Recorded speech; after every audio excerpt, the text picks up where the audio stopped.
Even after Russia slowed the Ukrainian offensive, they were struck by their past. It's day 898 of Russia's operation in Ukraine. Let's dive deeper. Starting from the Sumy front. Despite the controversy regarding this offensive, Ukrainian forces continue to make significant advances. However, it seems like their advance has slowed down. Previously, we saw how Ukrainians, after sending their first group from the main forces, were able to gain a significant amount of areas in both these axes. However, after this, Russian forces have denied Ukrainian forces to advance in key areas, as they stubbornly resist and reinforcements arrive. At Avdiivka, previously we saw how in order to flank the Russian forces, they launched an attack eastwards, which resulted in them capturing this huge area. However, once they entered the city, their advance was stopped. Russian forces, along with local militia using proper use of urban areas, were able to repel several Ukrainian attacks. There are even a few reports that claim there are still small pockets of Russian resistance in the captured area, which continues to fight. However, to counter this, Ukrainian forces are trying to bypass the city from the west. For this, they launched attack towards these villages, and also started attacking towards Maryinka. However, Russian forces also expected this. They in fact fought Ukrainian forces in Maryinka very hard, and did not allow them to gain a foothold. They repelled several attempts and pushed Ukrainian forces back.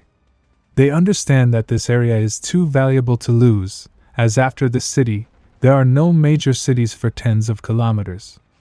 And the small villages will not be able to stop the Ukrainian forces.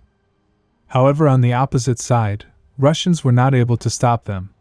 It was reported Ukrainian forces took these villages under their control. However, this has now increased pressure on Russian groping in the city. As you can see, Ukrainian forces are advancing along the open areas, bypassing strong positions. After the capture of Maryinka, they continued their advance northwards. But this time they also started attacking from Avdiivka and Leonidovo. It was confirmed that they were able to reach Malaya Lochnia, and took this big area under their control. Now a little west, previously we saw how they were attacking along the highway, as their objective might be to take Korenovo, and then launched a big attack from here. However, they have been attacking Koreniva for almost 2 days. But as Russian forces have few proper units stationed, they are not allowing Ukrainians to gain a foothold. They have repelled several Ukrainian assaults on the city.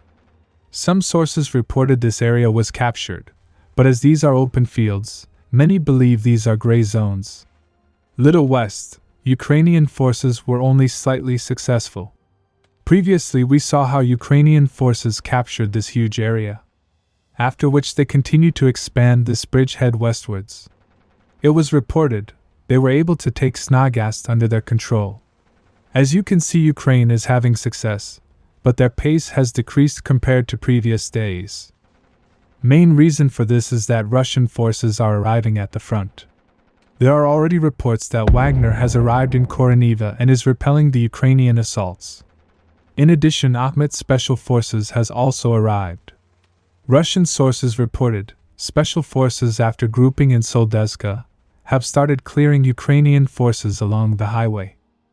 Furthermore, several Ukrainian tanks and assault groups were ambushed and destroyed in the last few hours. However, this does not mean Ukraine has lost its potential. They have still not committed their large forces that are gathered near Sumy. I believe that they are waiting for Russians to counterattack. They will absorb the blow and then release their main forces. However, not all Russian reinforcements were able to safely arrive. Recently, a Russian convoy of trucks was struck by Ukrainian forces. According to the aftermath, at the time of the attack, Russian reinforcements were inside the trucks. Apparently, around 3 to 5 trucks were destroyed. Exact number of losses are not confirmed. As expected, many Russian sources have questioned their leadership's decision to send a close convoy near the front line. As the saying goes, Russia is its own worst enemy. Subscribe for more frontline updates. Let me know your thoughts in the comments down below.